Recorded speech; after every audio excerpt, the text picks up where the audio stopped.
প্রিয় ছাত্রছাত্রীরা, সরকারের বিভাগসমূহ অধ্যায় থেকে আজ আলোচনা করব আধুনিক রাষ্ট্রে বিচার বিভাগের কার্যাবলী। এখান থেকে যে প্রশ্নটা হয় তা হচ্ছে, আধুনিক রাষ্ট্রে বিচার বিভাগের কার্যাবলী আলোচনা করো। সরকারের তিনটি বিভাগের মধ্যে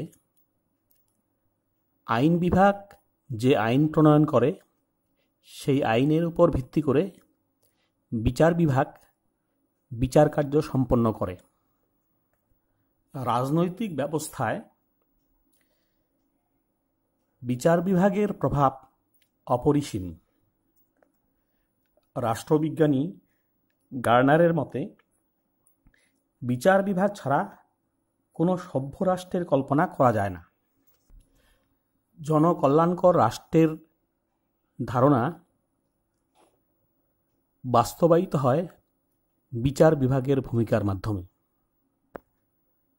বিচার বিভাগের ভূমিকা বা কার্যাবলীকে কয়েকটি ভাগে ভাগ করে আমরা আলোচনা করতে পারি। ১ নম্বর, ন্যায় বিচার। বিচার বিভাগের একটা অত্যন্ত গুরুত্বপূর্ণ কাজ হচ্ছে ন্যায় বিচার প্রতিষ্ঠা করা।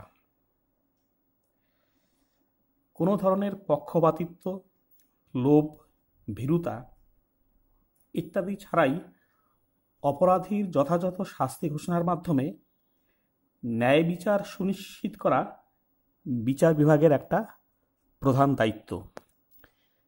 ন্যায় বিচার তখনই প্রতিষ্ঠা করা সম্ভব যদি বিচারকরা নির্ভীক হন, নির্লোভ হন এবং তারা নিরপেক্ষ হন। অধ্যাপক ল্যাস্কি বলেছেন, একটি রাষ্ট্রের বিচার কার্য পরিচালনার উপর সেই রাষ্ট্রের নৈতিক চরিত্রের স্বরূপ নির্ভর করে। বিচার বিভাগ শুধু আইনি ন্যায় বিচার প্রতিষ্ঠা করেন না, বিচার বিভাগ আইনি ন্যায় বিচার ছাড়াও সামাজিক ক্ষেত্রে ন্যায় বিচার প্রতিষ্ঠা করবার ক্ষেত্রেও বর্তমানে গুরুত্বপূর্ণ ভূমিকা পালন করে থাকে। ২ নম্বর, আইন ও সংবিধানের ব্যাখ্যা প্রদান। আধুনিক রাষ্ট্রে বিচার বিভাগ আইন এবং সংবিধানের ব্যাখ্যার মাধ্যমে সংবিধানের এবং আইনের পবিত্রতা রক্ষা করে থাকে। আইনের অর্থ নিয়ে অনেক সময় বিরোধ দেখা দেয়। এই ক্ষেত্রে বিচার বিভাগ সেই আইনের অর্থ ব্যাখ্যা করে সেই অনুযায়ী বিচার কার্য সম্পন্ন করে থাকে এবং আইন ভঙ্গকারী সেই আইন ভঙ্গকারীকে শাস্তি দিয়ে ন্যায় বিচার প্রতিষ্ঠা করে থাকে বিচার বিভাগ। শুধু আইনের ব্যাখ্যা নয়, বিচার বিভাগ সংবিধানের ব্যাখ্যাকর্তা হিসেবেও এবং রক্ষাকর্তা হিসেবেও ভূমিকা পালন করে থাকে।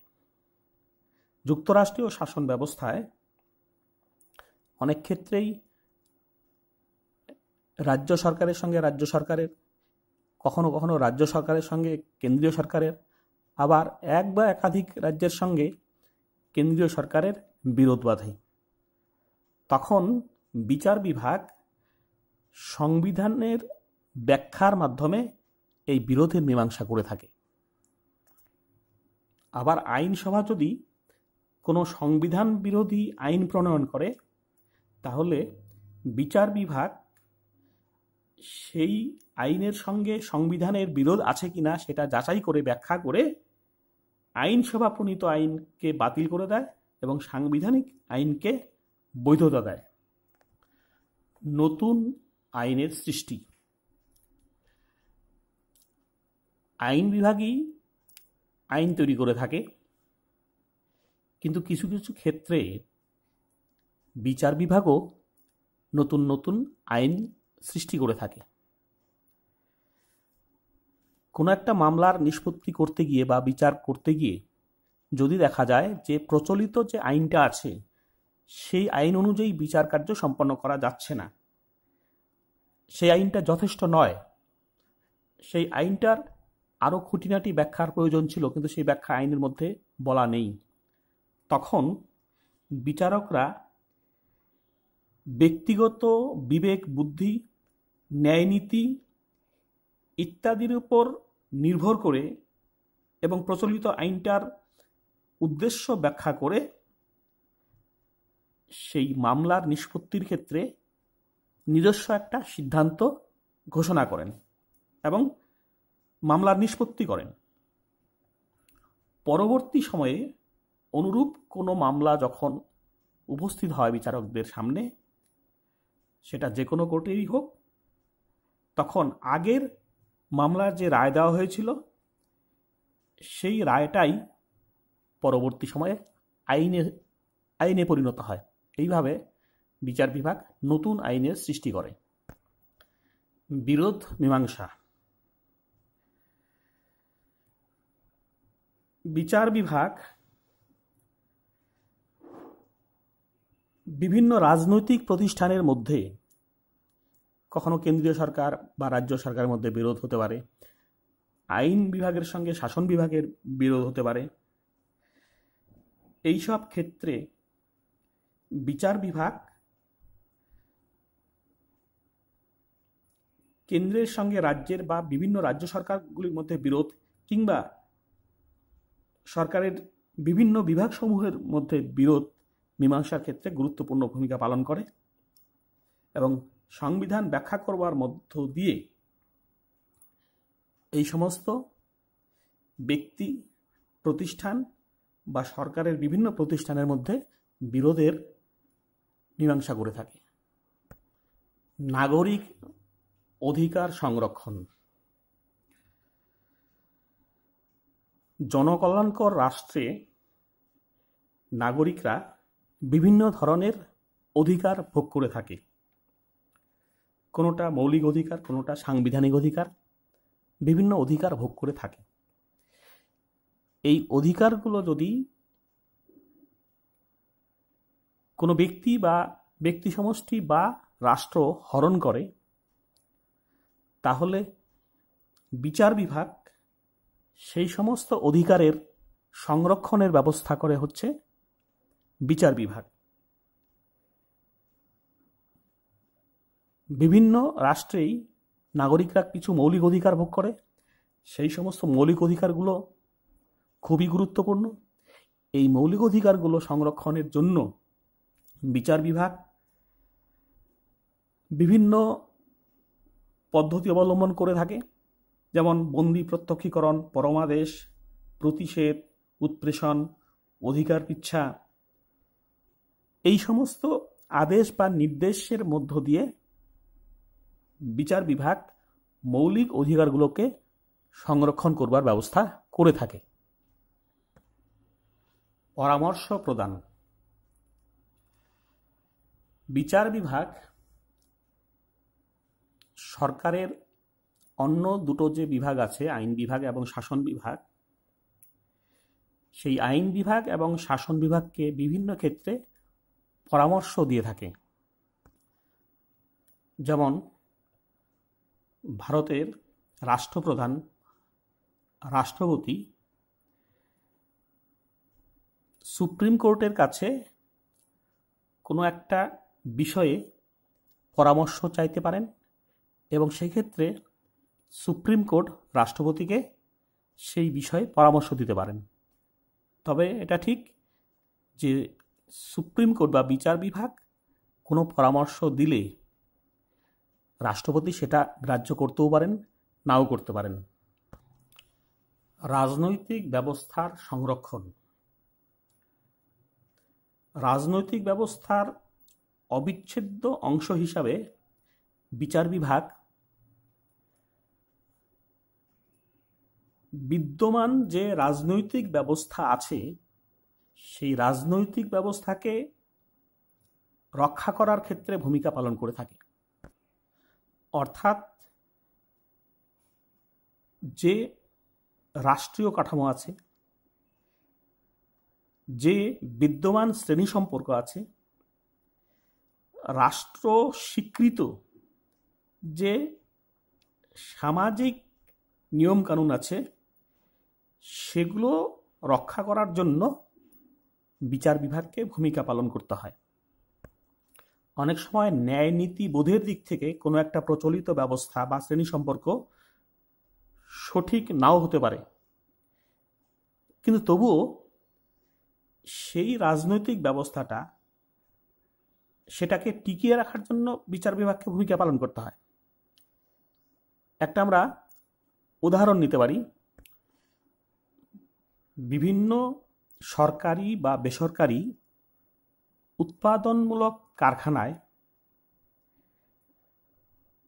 সরকার নির্ধারিত শ্রমিকদের যে মজুরি আছে, সেই মজুরির থেকেও অনেক বেশি মজুরি যদি শ্রমিকরা দাবি করে এবং সেই দাবি নিয়ে আন্দোলন শুরু করে, সেই আন্দোলনের পরিপ্রেক্ষিতে যদি কোনো মামলা হয়, সেই মামলায় বিচার বিভাগ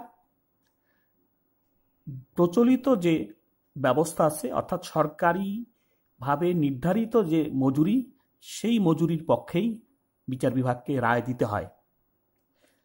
যদি শ্রমিকদের দাবি ন্যায়সঙ্গত হয়, তবুও শ্রমিকদের পক্ষে বিচার বিভাগ রায় দিতে পারে না, কারণ সরকার নির্ধারিত একটা ন্যূনতম মজুরি আছে, সেই ন্যূনতম মজুরির পক্ষেই বিচার বিভাগকে রায় দিতে হয়। অর্থাৎ প্রচলিত ব্যবস্থাটাকে টিকিয়ে রাখার জন্য ভূমিকা পালন করে হচ্ছে বিচার বিভাগ। অনেক সময় দেখা যায় যে সরকারি নীতি ও কোনো কাজ নিয়ে জনস্বার্থ মামলা হয়, সেই জনস্বার্থ মামলায় বিচারকরা রায় দিতে গিয়ে সরকারি নীতি এবং কার্যাবলীর উপর বৈধতার ছাপ দেয়, সেগুলোকেই বৈধ বলে স্বীকার করে নেয় বিচার বিভাগ। এইভাবে বিচার বিভাগ প্রচলিত যে রাজনৈতিক ব্যবস্থা, সেই রাজনৈতিক ব্যবস্থার স্থিতিশীলতা রক্ষা করে।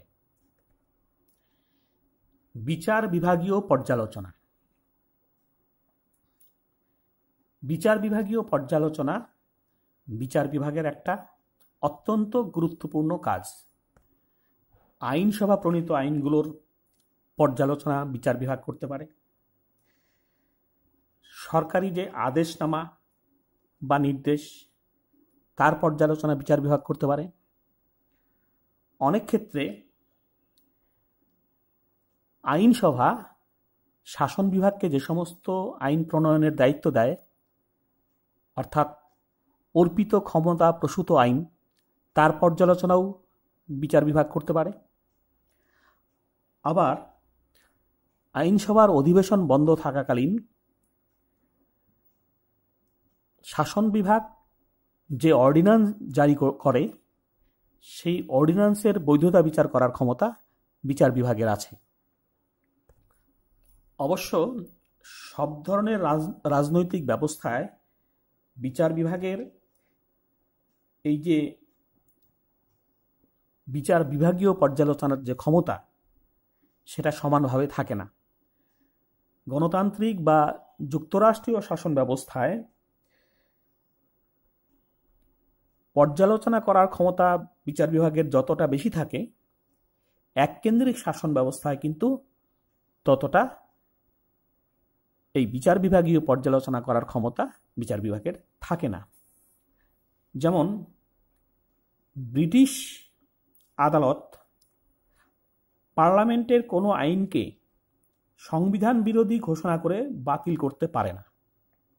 অর্থাৎ ব্রিটেনে পার্লামেন্টের ক্ষমতা অনেক বেশি। পার্লামেন্টের প্রণীত কোনো আইনকে পর্যালোচনা করার ক্ষমতা বিচার বিভাগে নেই। ভারতের ক্ষেত্রে আবার একটু অন্যরকম। ভারতের সুপ্রিম কোর্ট আইনসভা প্রণীত আইনের বৈধতা বিচার করতে পারে একটা ক্ষেত্রে। সেই আইনটা যদি সংবিধানের সঙ্গে সামঞ্জস্য বিধান না করে, তবে সেই বৈধতা বিচার করার মধ্য দিয়ে আইনসভা প্রণীত আইনটা বাতিল বলে ঘোষণা করতে পারে ভারতের সুপ্রিম কোর্ট।